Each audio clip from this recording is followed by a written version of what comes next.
Mason Lillard remembers it like it was yesterday. We get a phone call from my aunt that said, you guys need to take shelter now. There's a tornado over Joplin. We were in the back seat and we were praying. She and her cousin Lage were with their grandpa making what was supposed to be a quick stop at Home Depot. She remembers being sucked into the tornado in the back seat of a 1-ton pickup. I had a 1-inch piece of angle iron go through my right shoulder, break 7 ribs, puncture my lower lung, and come out my back, a 1/4 inch away from my spine, a 1/4 inch away from my liver.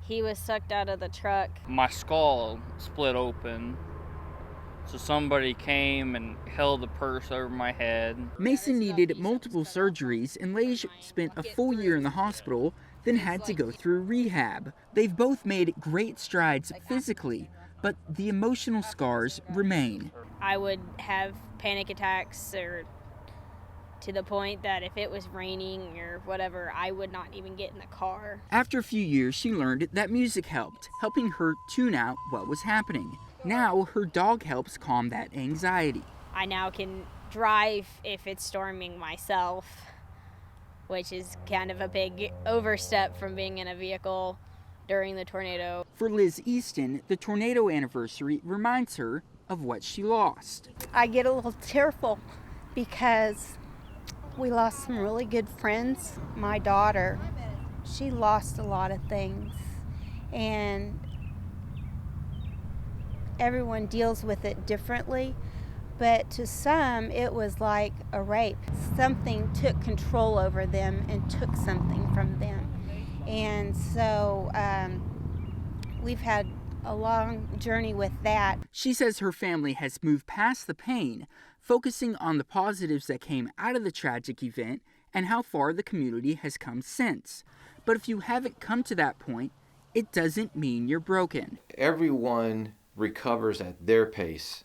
There is no shame in something still bothering you after 2 years, 4 years, 10 years.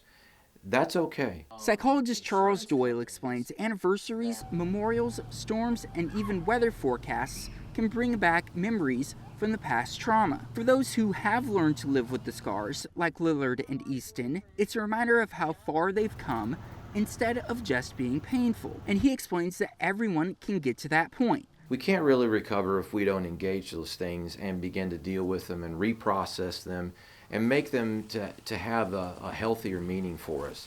And for some, that might mean really engaging it purposefully.